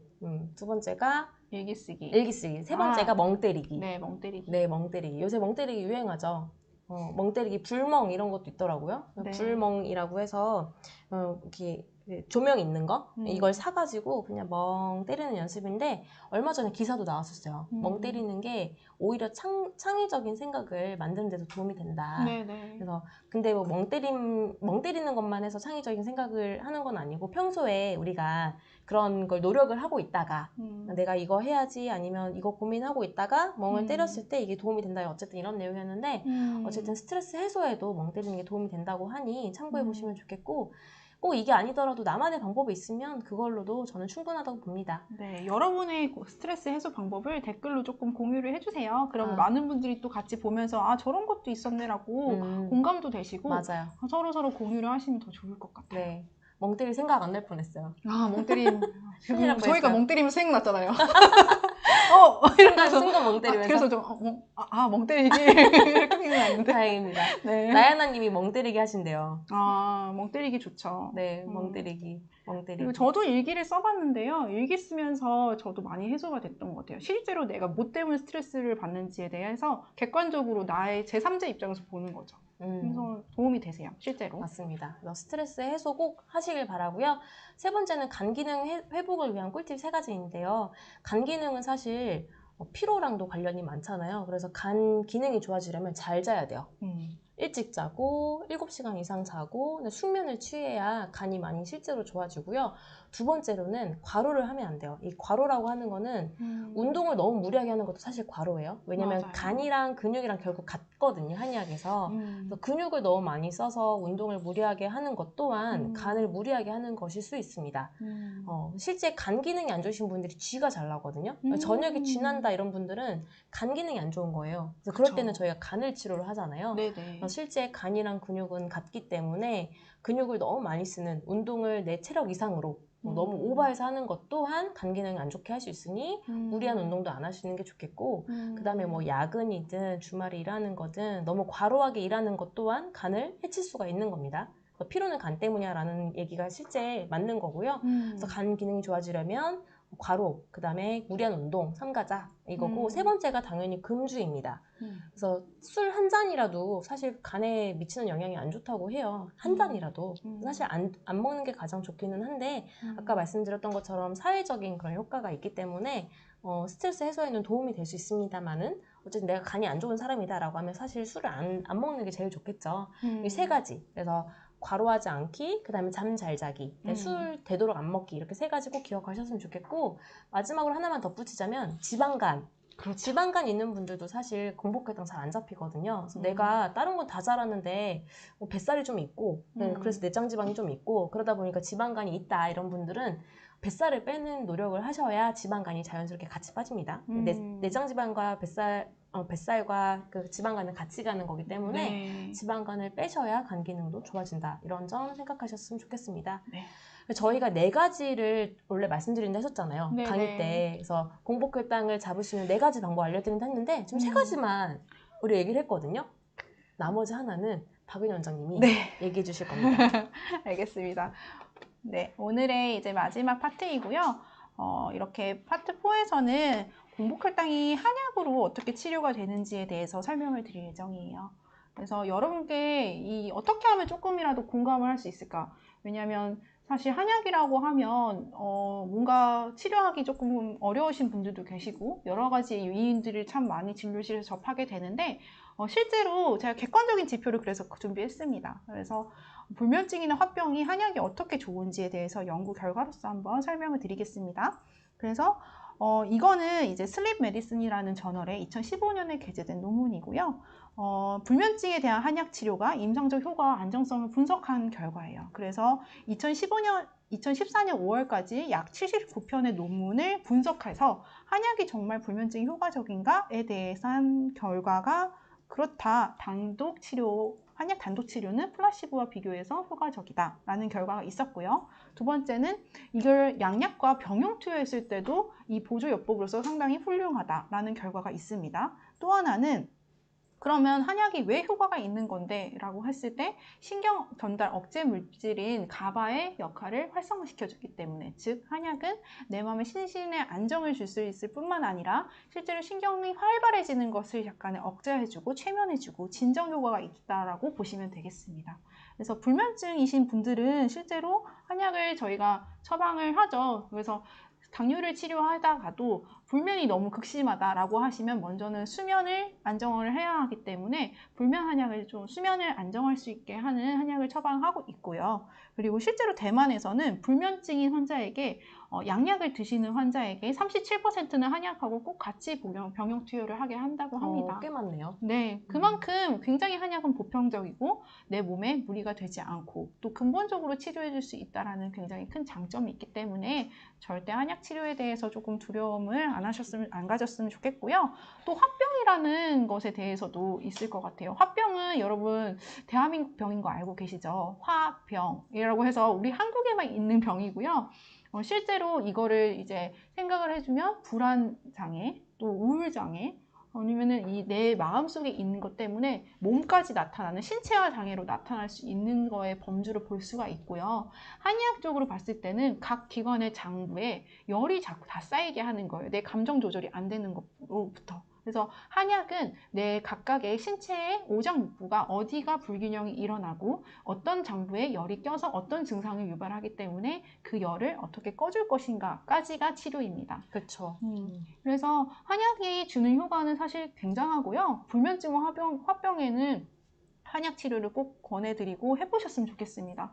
그래서 공복혈당 안 잡히시는 분들 가장 많은 연령층과 성별을 보자면 저는 50대의 여성분들인 것 같아요. 갱년기 전.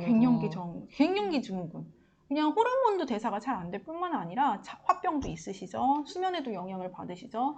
호르몬이 막 왔다 갔다 하죠. 그러니까 막 갑자기 열이 훅 오르다가 막 그러죠. 힘들어요. 그래서 정말 공복혈당 안 잡히시는데 이때 너무 스트레스 받지 마시고 한약 치료 받으시면서 여러분도 효과를 많이 보셨으면 좋겠어요. 제 환자 중에 부혜경님이라고 원장님 저 백신 맞고 한약 치료 따끈따끈하게 해주셔서 더 좋아졌어요. 이렇게 해가지고 그분이 저하고 상담 되게 많이 하셨거든요. 원격 진료로. 그래서 한약 치료에 만족도도 높으신 편이시고 여러분들도 너무 이제 한약은 진입장벽이 높다라는 좀 단점이 있기는 한데 여러 방면에서 근데 꼭 한번 이 2가지가 있다라고 하시면 경험을 해보시길 바랍니다. 그러니까요. 아까 저희가 그 공복혈당이 수면과 스트레스 그리고 간이랑 관련이 있다고 말씀드렸잖아요. 맞습니다. 근데 수면과 스트레스는 사실 불면증과 화병이랑 이어지는 키워드이기 때문에 이런 불면증과 화병에 사실 옛날부터 한약 치료를 많이 해왔었죠. 맞습니다. 사실 이거는 저희가 굳이 얘기 안 해도 불면증이나 화병이 있으신 분들은 한약 치료를 많이들 생각을 하시더라고요. 그럼요. 그래서 불면증과 화병에 한약 치료를 많이 고민하고 실제 찾는 것처럼 네. 이런 거랑 관련된 게 수면과 스트레스 문제인데 수면과 스트레스가 공복혈당을 높이는 가장 주된 요인이기 때문에 한약 치료를 고민하시면 좋겠다. 이렇게 말씀드리면 될 것 같습니다. 그러면 한약을 어느 정도로 복용하고 계시냐 이런 걸 이제 또 궁금하실 수 있는데 제가 보기에는 환자가 만족할 때까지 증상이 없어져야 될 것 같고요. 그거는 개개인마다 굉장히 달라요. 그쵸. 그래서 제가 보는 최소한의 기간은 3개월이기는 합니다. 왜냐하면 우리 몸의 세포 주기도 120일이잖아요. 그러면 한 4개월 정도인데 내가 습관 하나 개선하는데도 3개월 정도 걸리는데 내가 오랫동안 불면에 대해서 고생을 하셨다 하시면 적어도 3개월은 필요하겠죠. 그래서 3개월 정도는 생각을 하시면 좋겠고요. 또 병용 투여해도 되냐? 아까 연구 결과로서도 말씀을 드렸어요. 그래서 병용 투여 하셔도 되고요. 또 한국뿐만이 아닌 세계 각국에서 한약과 양약의 병용 투여를 굉장히 선호하세요. 대체의학으로서도 말하고 저희는 또 한국에서 그 한의학이 또 있기 때문에 여러분께서 충분히 양약과 한약을 병용 투여를 하셔도 됩니다. 네, 그렇습니다.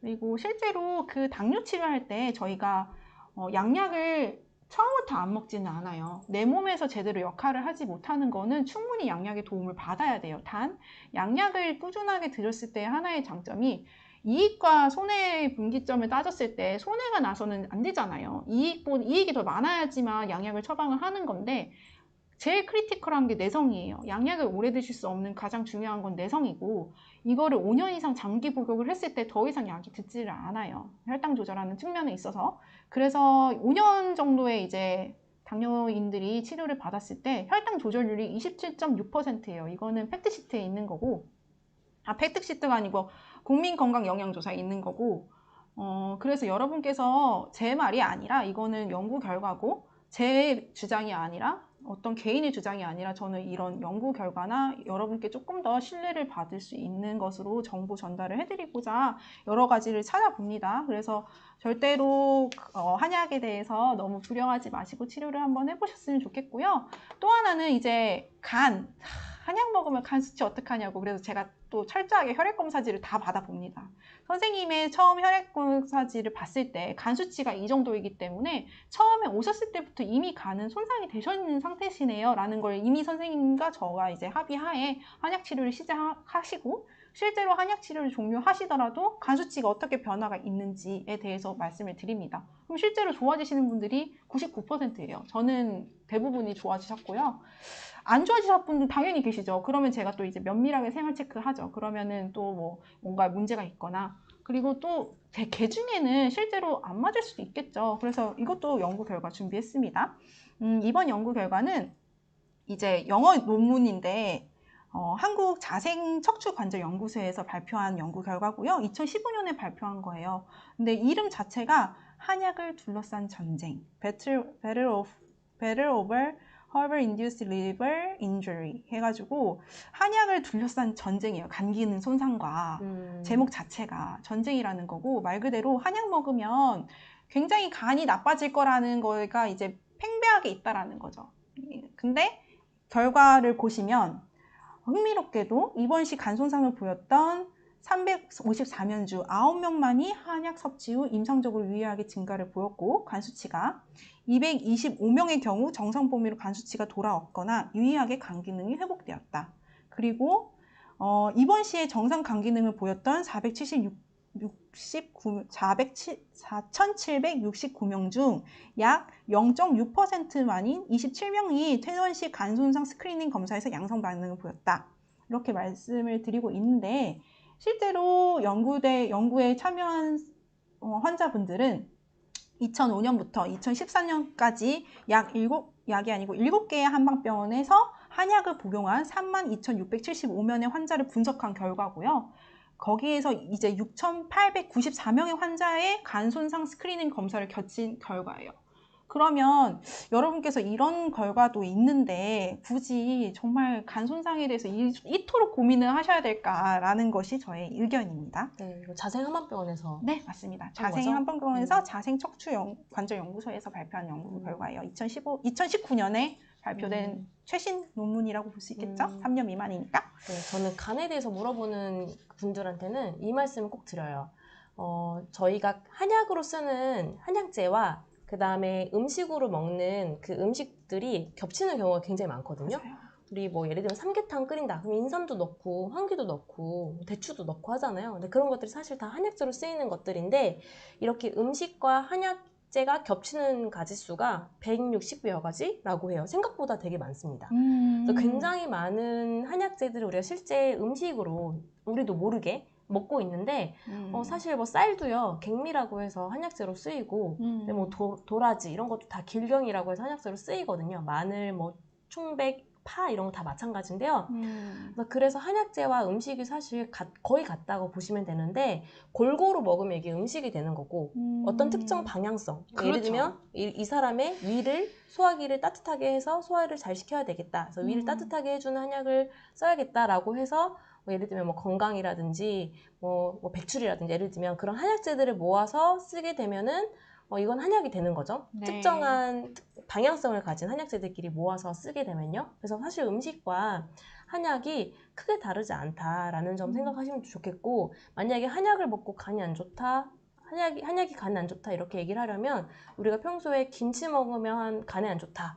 뭐 밥을 먹으면 간에 안 좋다 이렇게 생각하는 거랑 똑같다고 보시면 돼요. 사실 저희는 그래서 한약을 굉장히 잘 열심히 보편적으로 쓰고 있고요.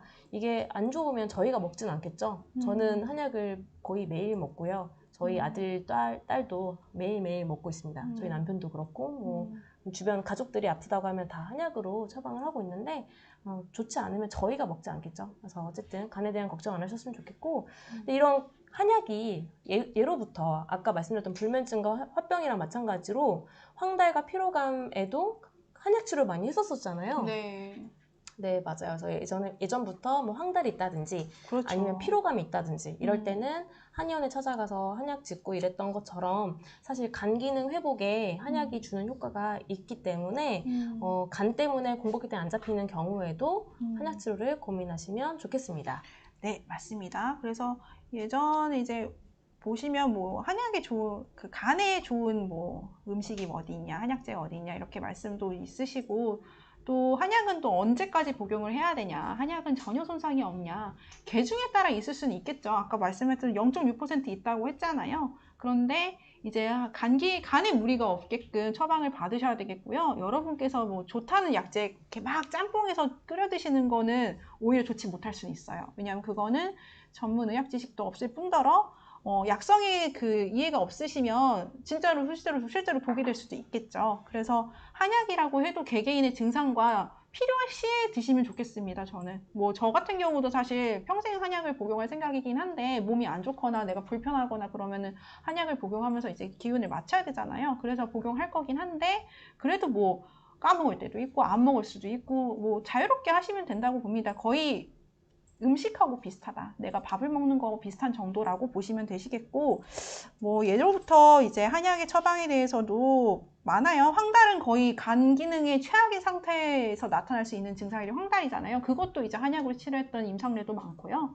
피곤함은 당연하게 어떤 이유로 피곤함의 원인도 다 달라요. 그래서 이거는 정말 한의학의 치료의 포인트인데 똑같은 증상, 피곤함을 보더라도 이 사람이 간 때문인지 심장 때문인지 과로인지 칠정인지 뭐 화가 나서인지 다 원인은 다르기 때문에 이 병인을 치료해서 이 증상을 치료하는 거에 집중을 합니다. 그래서 여러분께서 당뇨라는 질환도 단순히 공복혈당 수치 요거를 떨어뜨리는 거에 집중하지 마시고 내 몸의 간 기능을 대변할 수 있는 공복혈당을 정상화할 수 있는 것을 내 몸의 증상이 어떻게 나타나고 공복혈당을 어느 정도로 맞춰야지 내가 합병증 없이 건강하게 생활할 수 있는 것을 이제 치료하는 것을 한약이 이제 공복혈당을 낮출 수 있는 하나의 대안으로 제시를 해봅니다. 네.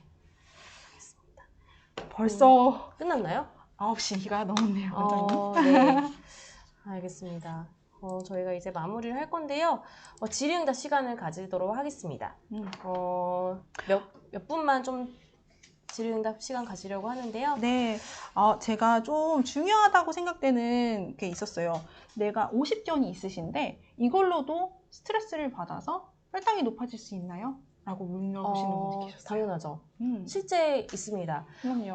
어깨가 아프면 특히 잠을 자는데 많은 불편함을 주더라고요. 제 환자분 중에서도 실제 어깨 때문에, 왜냐면 우리가 잠을 잘 때 항상 같은 자세로 자지는 않거든요. 그렇죠. 그래서 왼쪽으로 누웠다가 똑바로 누웠다가 오른쪽으로 누웠다가 이렇게 자야 되는데, 잠을 잘 때 어깨가 아프다 보면은 한쪽 방향으로 누우면 깨고 반대편으로 계속 눕자니 또 힘들고. 그렇죠. 그래서 어깨가 아프신 분들은 특히 수면의 질이 안 좋은 걸 많이 봅니다. 허리나 무릎도 마찬가지긴 한데 특히 네. 어깨가 좀 그런 것 같아요. 왜냐면 돌아 누울 때마다 아프고, 아니면 반대로만 또 계속 누우니까 또 반대편도 아프고. 그래서 어깨 아프신 분들은 수면의 질이 특히 떨어져서 네네. 통증 때문에 스트레스 받는 것도 있지만 수면에 영향을 주기도 하기 때문에 혈당이 좀 높아지는 것 같아요. 그래서 어깨 아프신 분들은 꼭 치료를 하시는 게 좋겠죠. 그럼요. 그래서 저희가 또 어깨 50견 환자들한테 치료하는 치료의 방법이 있어요. 도침 치료인데요. 침 끝에 미세한 칼날이 있어서 이게 우리가 50견의 영어 이름이 frozen shoulder예요. 그래서 어깨가 동결했다, 굳어버렸다는 건데, 이거 유착된 거는 박리를 시켜주는 특수 침법도 있고요. 또 한의원에서 많죠. 침 치료는 봉침, 약침 이런 것도 있는데, 통증이 너무 오래되잖아요. 그러면 이 역시도 혈당을 올릴 수 있는 요인이 됩니다. 잠도 못 자게 하죠. 스트레스 호르몬도 방출이 되죠. 그래서 정말 많은 것 때문에 안 좋아지기 때문에 통증 너무 오래 놔두지 마시고 꼭 치료를 하시길 바랍니다. 네, 저희가 아까 봤던 질문들은, 아까 제가 간 기능이 안 좋으면 근육이랑 간은 같기 때문에 쥐가 잘 난다, 네. 이런 말씀 드렸었는데, 실제 쥐가 나는 분들이 많다고 아까 계속 저도 쥐나요? 저도 쥐나요? 이런 걸 봤었었는데요. 실제 쥐가 나는 분들이 향후에 당뇨병성 말초신경염증으로 이어지는 가능성이 좀 높다고 봐요. 왜냐면 저희가 당뇨 발저림 진료를 해보면 네네.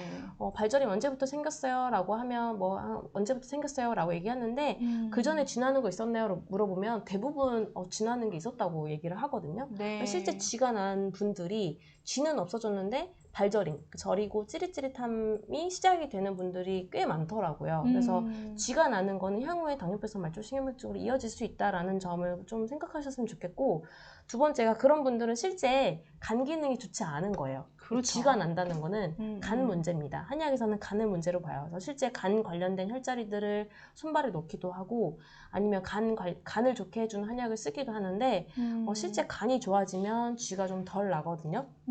그래서 쥐가 나는 분들은 간 기능이 좋지 않다, 이렇게 보시면 되겠습니다.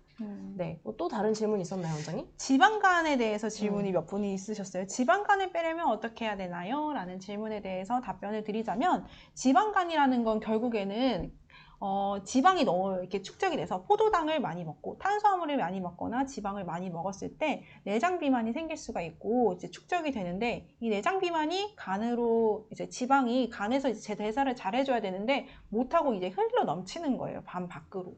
그래서 지방간이라고 보시면 되고, 이거는 다른 방법이 없어요. 규칙적인 운동과 음식, 그리고 수면, 스트레스로 인해서도 간 기능 손상이 있다고 말씀드렸죠. 그래서 규칙적인 생활을 꾸준하게 이렇게 하시는 게 지방간을 할 수 있는 방법이고요. 다이어트, 지방간 있으신 분들의 거의 80, 60%는 비만인 아니실까요? 그래서 다이어트 하시는 것도 당연히 도움이 되시고, 한약 치료로서 지방간은 제가 보기엔 다이어트 한약 혹은 간 기능 좀 활성화해 줄 수 있는 한약, 이 정도일 것 같습니다. 그래서 너무 쉽게 지방간을 타파하시려고 생각하지 마세요. 지방간에 대한 거는 제가 영상으로도 찍어놨기는 했는데, 지방간은 오래된 여러분의 생활 습관에 대한 결과물입니다. 그래서 여러분이 생활 습관도 더 열심히 잘 해주셔서 지방간도 이렇게 타파하시길 바랍니다. 네.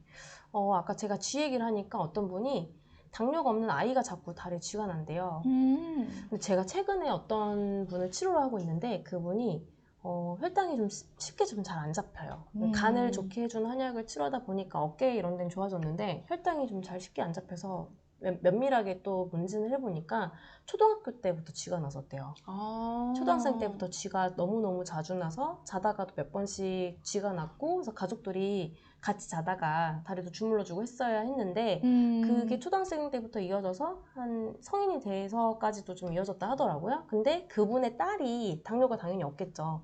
대학생, 인데 20대 초반인데 쥐가 가끔 난다고 해요. 본인만큼은 아니지만 근데 이런 경우는 아까 말씀드렸던 것처럼 간 문제인 거죠. 그래서 당뇨가 있든 없든 당뇨랑 상관없이 그냥 간 기능의 문제라고 보시면 되고 제가 아까 좀 복잡할까 설명 안 했는데 간이 혈액을 저장하는 장소거든요. 혈액을 저장하는 장기이기 때문에 혈액을 충분하게 저장을 해야 하고 두 가지가 있는 겁니다. 간이 너무 작아서 충분히 혈액을 잘 저장해주지 못하거나 아니면 간이 크긴 한데 혈액을 저장할 수 있는 그런 기능이 좀 떨어져 있거나 어쨌든 여러 가지 이유로 간의 기능이 부족해져서 간이 뭐 좋지 않아서 혈액을 충분하게 저장하지 못하면 간과 근육이 같다고 했잖아요. 그래서 또한 근육 또한 진액을, 혈액을 충분하게 저장하지 못하는 거죠. 그래서 쥐가 잘 나는 거예요. 맞습니다. 이게 한약적 개념이라서 좀 이해가 되실지 모르겠지만 어쨌든 간과 근육은 한약에선 같은 거고 간이 혈액을 저장을 충분히 못하는 분들 간 기능이 좀 떨어져서 간장혈이 안 된다고 하거든요. 간장혈이 좀 잘 안 되시는 분들은 근육도 진액과 혈액을 충분하게 저장하지 못하기 때문에 쥐가 잘 나는 겁니다. 그래서 네. 당뇨가 없는 분들도 네, 쥐가 잘 날 수 있는 거죠. 그래서 어르신들 보면 한 70대, 80대 넘어가면 쥐난 분들 굉장히 많잖아요. 맞아요. 그런 분들이 간에 문제가 있을 가능성이 큰 거죠. 당뇨랑 상관없이. 네, 그렇습니다. 또 다른 질문 있었나요? 아까 봤던 중에 아까 지각하셨어요 라고 하시는 좀 분들이 많으셨는데 나당신님도 그러셨고 또 처음 오셨는데 지각하셨다고 하시기도 했고 저희가 다 여러분의 충분히 보실 수 있게 녹음도 하고 또 영상도 바로 업로드가 돼요. 다시 보기 하십시오. 많은 도움이 되실 거예요. 아, 네. 다 많은 도움 되실 거니까 꼭 지난 영상으로 올려드릴 테니까 보시면 되겠고요. 여러분들이 댓글 올려주고 계시는데 아까 나야나님은 계속 신장과 간이 안 좋다고 하십니다. 정확한 수치를 알려주시면 좋을 것 같아서 저희 그 유튜브 하단에 영상 하단에 전화번호 나가죠? 상단인가요? 네, 상단이라고 합니다. 네, 상단에 저희 전화번호 있으니까 그쪽으로 신장과 간 관련된 수치를 보내주시면 저희가 그걸 보고 좀 설명을 드리면 좋을 것 같고요. 질문은 이것으로 마치도록 하겠습니다. 네. 일단은 강의는 여기서 마무리하고요. 기다리시던 경품 추첨이 곧 시작되도록 하겠습니다. 5분 뒤에 경품의 주인공들이 밝혀질 텐데 여러분들 모두 주인공이 되실 수 있으니 나가지 마시고요. 네, 원장님 다음 강의 설명해 주세요. 네, 다음 강의는 9월 2일 목요일 저녁 8시고요. 9월 한 달만 목요일에 강의가 진행이 되는 점 꼭 기억해 주시길 바랍니다. 네, 다음 달은 명상으로 스트레스 줄이고 혈당도 잡자라는 주제로 강의를 준비하고 있는데요. 당뇨스쿨에서 저와 명상 콘텐츠를 찍고 있는 손상용 소장님을 특별히 모셔서 함께 진행할 예정입니다. 원장님과 함께 해야 되는데. 아닙니다. 손상님도 정말 훌륭하신 분이고 명상으로 평생 이제 수련을 하시는 분이기 때문에 여러분께서 진짜 딱 집중해서 이제는 실전을 하셔야 되잖아요. 실전편입니다. 9월 강의는 실전편이기 때문에 꼭 이거 당뇨스쿨 하면서 내가 같이 따라해서 이거를 꼭 체득을 하셨으면 좋겠어요. 맞아요. 저희가 그동안 올렸었던 명상에 관련된 영상들, 명상 관련된 영상들 제가 올렸는데 잘 안 보시더라고요. 음식 영상은 좀 보시는데 명상 영상들은 아직까지 이제 당뇨인 많은 분들이 음식 운동에 벗어나질 못했다라는 걸 반증하는 것 같아요. 너무 마음이 아픕니다. 손상용 소장님과 함께 저희가 한 달에 한 번씩 한 달치 촬영을 항상 하거든요. 굉장히 힘들어요. 저 혼자 촬영하는 것보다 같이 하는 게 준비 기간도 더 길고 그렇죠. 주제 잡고 그다음에 내용 같이 고민하고 정말 오랫동안 준비해서 영상도 되게 길어요. 하나하나. 저희 편집해주는 선생님도 굉장히 고생 많이 하시는데 잘 안 봐요. 여러분 꼭 보십시오. 여러분의 당뇨가 좋아집니다. 네, 음식 운동만큼 중요한 게 스트레스 관리인데 스트레스 혼자 관리하려면 조금 힘들거든요. 그래서 명상 도움 받으시면 좋습니다. 명상 도움을 통해서 혈당 잡는 데 도움이 되실 수 있으니까요. 다음 달 강의 기대해 주시고 그 전에 미리 올라간 영상들을 보고 오셔야 돼요. 네, 저희가 2번 설명을 안 합니다. 그래서 다음 달에는 바로 실전으로 들어갈 거라서 미리 숙지하고 오시면 좋겠습니다. 네, 어쨌든 박은희 원장님은 2달 뒤에 아쉽지만 2달 뒤에. 2달 뒤에 봬요, 여러분. 너무 좋아하시는 거 아니죠? 아닙니다, 아닙니다. 네, 그래서 같이 명상도 직접 하고 혈당 높이는 주 원인인 스트레스 해소법도 알려드릴 테니까요. 많은 참여 부탁드리고요. 지속적으로 당뇨 공부 원하시는 분들은 저와 박은희 원장님이 공동 리더로 활동하고 있는 네이버 밴드 당공사를 소개해드리도록 하겠습니다. 당공사는 당뇨를 공부하는 사람들이라는 말의 줄임말인데요. 가입하셔서 꾸준히 당뇨 공부하시면 당뇨 극복에 많은 도움 되실 겁니다. 네, 당공사에는 나와 비슷한 당뇨인들도 만나고 평소에 여러분께서 하실 수 있는 질문들 제가 아침마다 확인하면서 달고 있거든요. 질문에 대한 대답. 그래서 여러분께서 많이 도움이 되실 테니까요. 밴드에서 더 저희가 소통할 수 있으니까요. 꼭 가입하세요. 네, 당공사 관련된 링크는 사전 참여 신청해주신 분들은 내일 문자로 보내드리도록 할 거고요. 자, 그럼 기다리고 기다리던 이벤트 추첨을 시작해 보도록 하겠습니다. 와! 아, 이렇게 치는 건가요? 그럼요. 인싸. 이게 인싸 박수. 그런가요? 사전 참여 신청해주신 분들 중 15분, 그리고 오늘 강의 중에 당일 참여해주신 분들 15분, 총 30분께 드릴 예정이고요. 따로따로 추첨할 예정입니다. 경품 먼저 소개해드릴게요. 경품은 아까 말씀드렸던 것처럼 5가지인데요.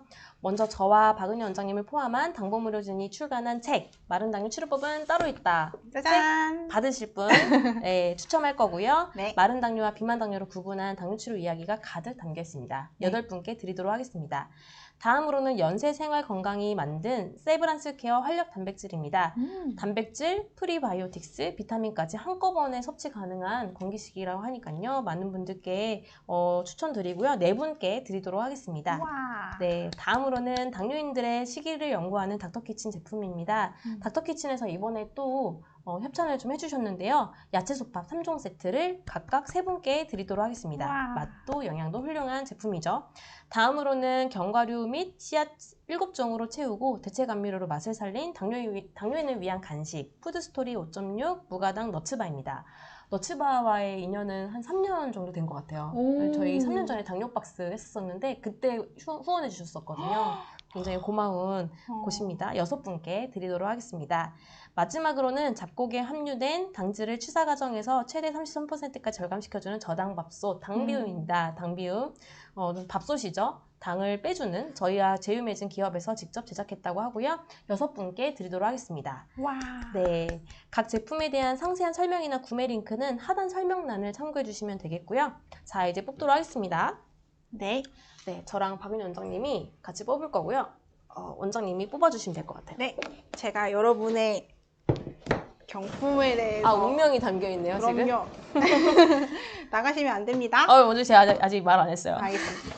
저 열심히 섞고 있겠습니다. 네, 밑에까지 섞어주세요, 옆에까지. 알겠습니다. 먼저 사전 참여 신청하신 분들 중에서 추첨하도록 하겠습니다. 원장님 뽑아주시면 되고요. 네. 당봄 한의원, 의료진 저서, 마른 당뇨 치료법은 따로 있다. 4분 뽑아주시면 됩니다. 네. 4분. 네, 두구두구두구두구두구두구. 두구두구두구. 땡흠님 7853입니다. 왜요? 제 혼자인 것 같아요. 일부러 뽑은 거 아니죠, 원장님? 아니죠.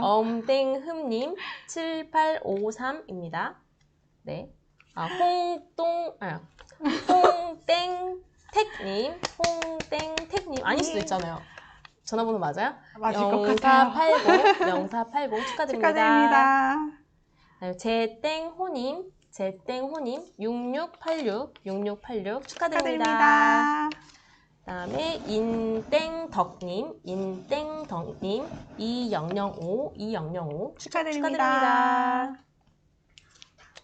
네네네. 저희 책은 다 뽑았고요. 다음으로는 세브란스 케어 활력 단백질 받으실 2분 뽑아주시면 됩니다. 네. 네. 권땡심님 9828 축하드립니다. 축하드립니다. 그다음에 김땡옥님 6917 축하드립니다. 네, 다음으로는 닥터키친의 야채솥밥 3종 세트 받으실 3분 뽑아주시면 돼요. 네. 정땡평님 8989 전화번호 좋네요. 8989 축하드립니다.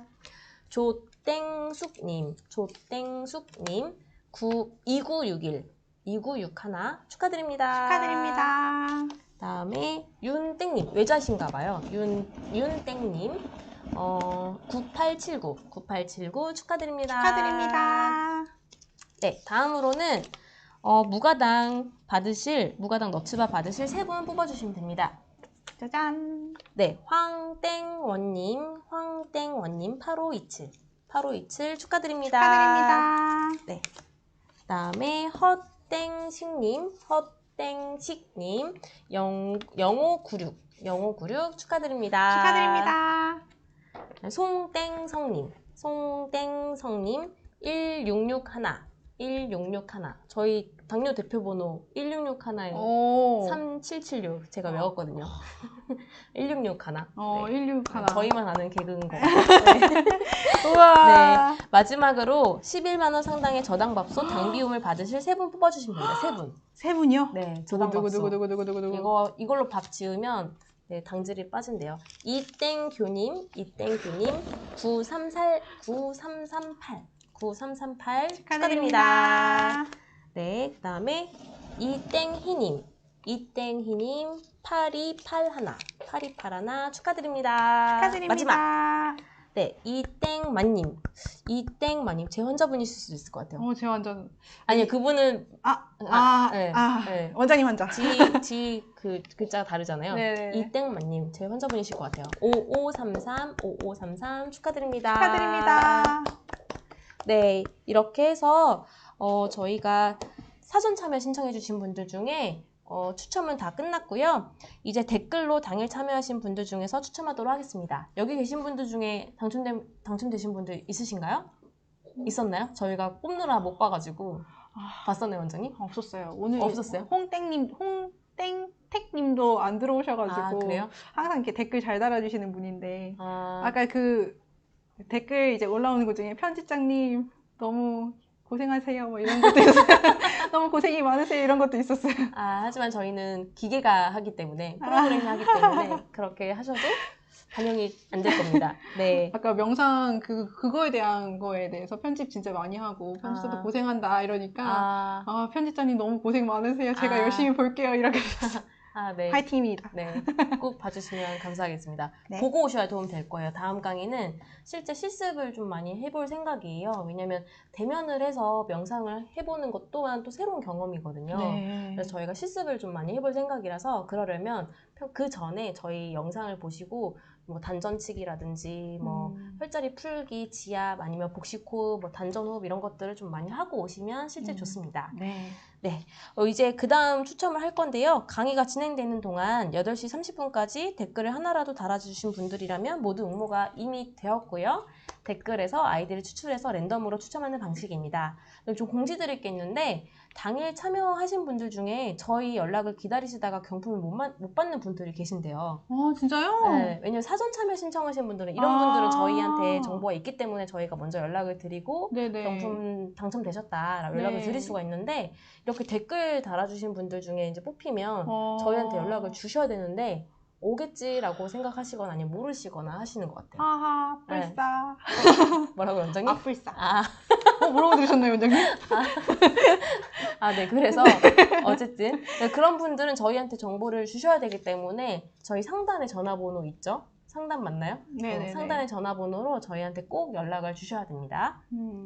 네, 그래서 오늘도 랜덤 추천기를 세팅을 했고요. 준비가 되었습니다. 사전 참여자와 동일하게 5가지 제품 받으실 15분을 정말 랜덤으로 뽑아보도록 하겠습니다. 오늘은 당뇨스쿨이 안 들어갔겠죠? 당뇨스쿨 없었어요. 없었어요? 네. 당뇨스쿨 오늘 좀 부용했어요. 그래요?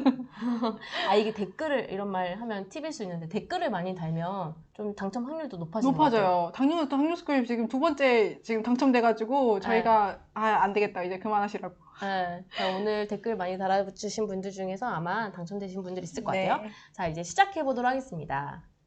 네, 시작할게요. 10, 9, 8, 7, 6, 5, 4, 3, 2, 1. 두구두구두구두구두구두구. 우와. 축하드립니다. 네, 제가 읽어야 되죠. 책 마른 당뇨 치료법은 따로 있다 받으실 분인데요. 바미소리 바미. 네, 그 다음에 라치오님. 네, 금성송 이름인 것 같아요. 금성송님. 그 다음에 한수파크. 네, 박한수님인 것 같습니다. 네, 네 분 축하드립니다. 축하드립니다. 네. 있나요? 원장님 있었나요? 없는 것 같아요. 네, 안 계신 것 같아요. 댓글 쓰시고 나가셨나봐요.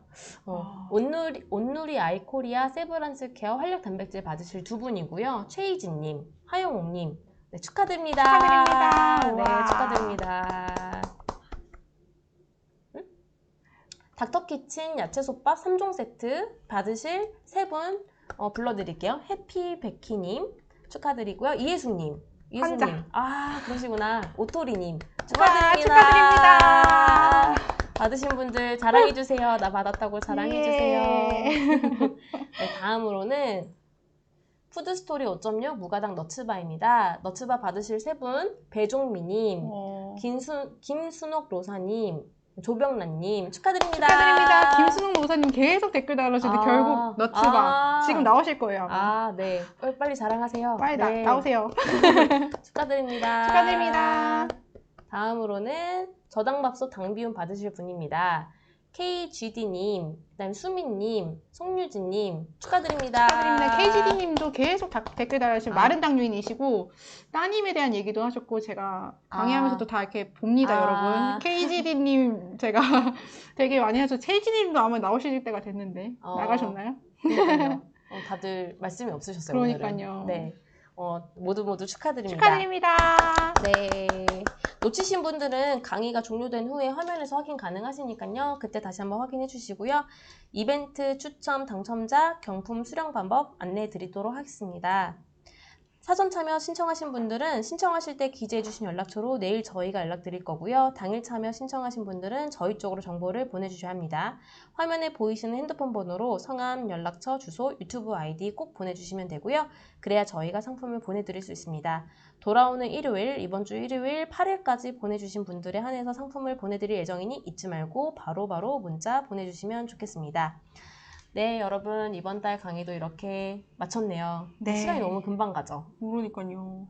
처음에는 9시 딱 저희 칼같이 막 이렇게 맞췄는데 지금 25분이 지나도 정말 막 댓글이 활발하시고 정말 열과 성을 다해서 응원해주시고 너무 감사드립니다. 네, 네. 저희도 덕분에 많이 응원이 되고 여러분들도 저희 강의가 많이 도움이 되셨으면 좋겠습니다.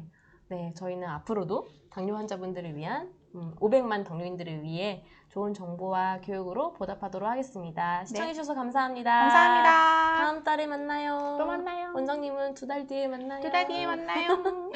다음 달에 발 뻗고 계실 건가요? 아니에요. 안녕.